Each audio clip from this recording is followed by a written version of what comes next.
Hello, friends from Christ United Methodist. It is good to be with you again. I know it's been quite a long time since you've seen me. Part of that reason is because I have spent a couple of months this past summer on a renewal leave.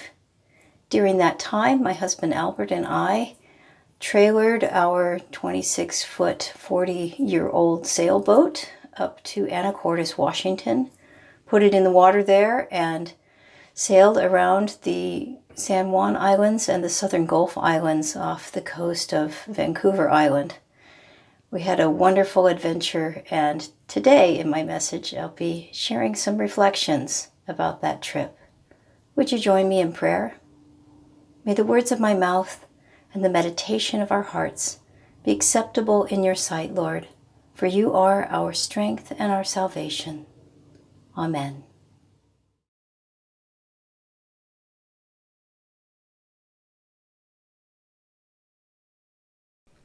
Welcome to Otter Bay, the harbor master said as he took the line I handed him, expertly looping it over the cleat on the dock, as Albert stepped off the boat from the rear, doing the same with the stern tie. You are now officially on island time, he declared, assuring us that we didn't need to rush. He pointed out the building where his office was located and said we could come over to pay the guest moorage fee whenever we were settled, then made his way back through the maze of boats toward the shore.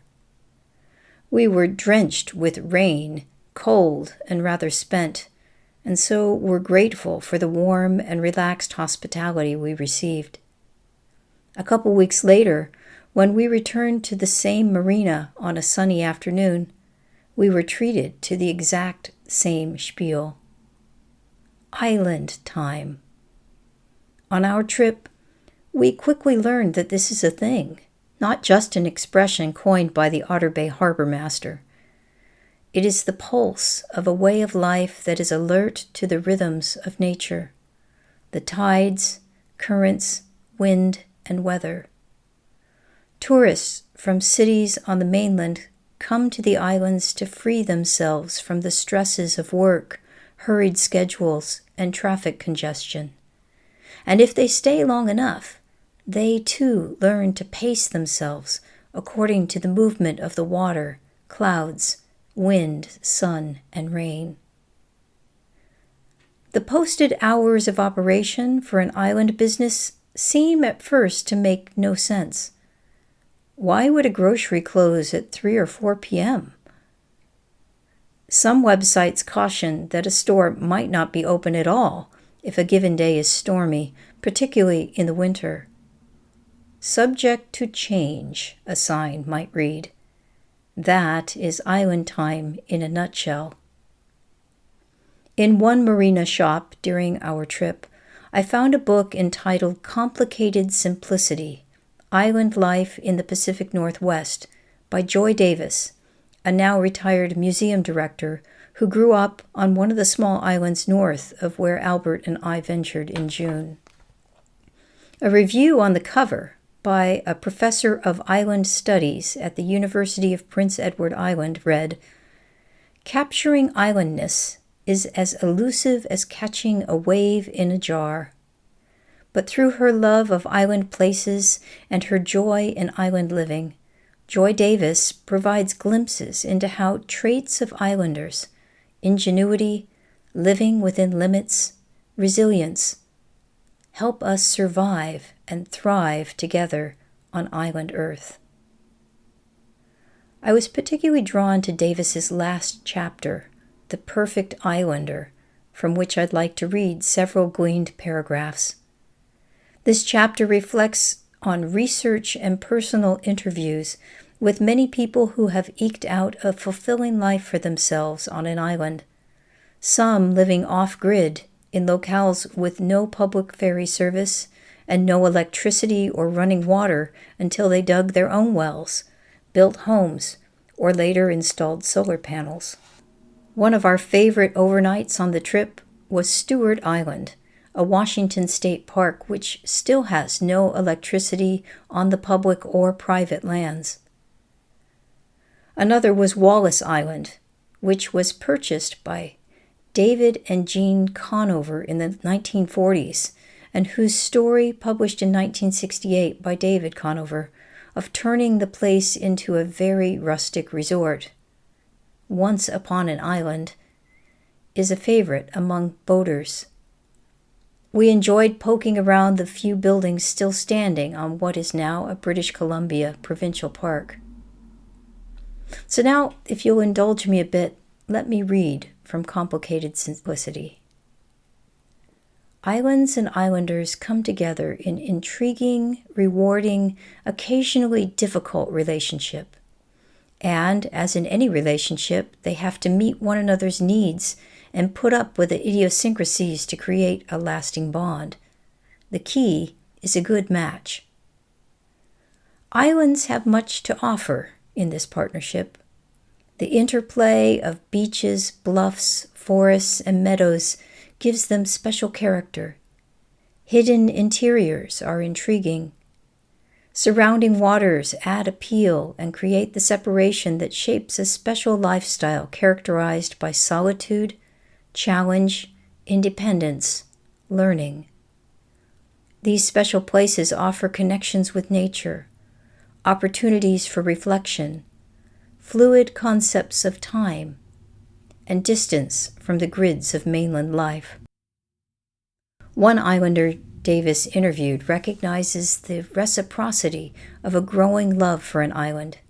He says, "Although the island has great significance for me, it's no more inherently beautiful or meaningful than any other place on earth. What makes a place special is the way it buries itself inside the heart, not whether it's flat or rugged, rich or austere, wet or arid, gentle or harsh, warm or cold, wild or tame. Every place, like every person, is elevated by the love and respect shown toward it, and by the way in which its bounty is received.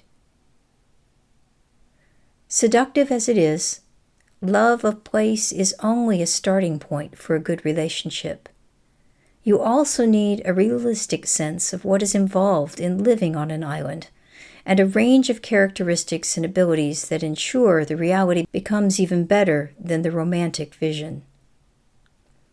Another islander Davis interviewed says, "Successful islanders should be resourceful, willing and able to deal with adversity, independent. They should be opinionated, handy around boats in particular, committed to preserving a sort of authentic natural environment, and have an affinity with other islanders. You've got to see things through a lens of possibility. You'd better not function in a world where I can't keeps coming up. Because out on an island, there's going to be a lot of things you haven't done before, but you'll have to tackle them. And these may happen when you're there by yourself and have to depend on your own judgment." Yet another says, "What matters most is fitness, both mental and physical, plus a sense of humor and an optimistic attitude." Quoting another researcher now, "Islanders tend to be very independent thinkers, to trust themselves and their own thoughts before accepting what other people tell them. And it's not that they don't have respect for authority, but they don't necessarily feel that they are less equal than somebody with more money or a position of authority or power." And finally, making mistakes is part of learning to live on island time and nothing to be embarrassed about. Closing the book, I thought about island time and the traits of island people. I thought about how island time dictated our sailing trip itinerary, and how readily we learned how to go with the flow, and how this was a key part of our enjoyment of the whole adventure, connecting us more deeply to the natural world. I thought also about the enterprise of ministry, especially in these uncertain times, when so little is predictable, fraught with conditions we cannot control, and we find it almost impossible to plan, to chart a course more than a few weeks ahead. And I thought about these islander characteristics and how cultivating them might lead to thriving. A sense of humor, a wholehearted embrace of the process of making mistakes, a certain level of handiness, particularly around boats, just kidding there, but which I would translate here on land to a willingness to tackle things without expert help nearby. Honoring one's own life experience and wisdom, and a realistic, mindful focus on the present moment. The author of Ecclesiastes says, "To everything there is a season, and a time for every matter under heaven." There's a balance in life between hardship and ease, joy and suffering. And delight can be found, if we look long enough, in the little moments and the little connections right here and now, even in the midst of discomfort, if only we will hone our vision and place our trust in the one who holds the universe in that balance. In this, may we find the renewal of our minds and spirits, as Paul says, and may we in turn find the energy and grace to offer peace, hospitality, and kindness to our neighbors, kindred voyagers on our island earth. Amen.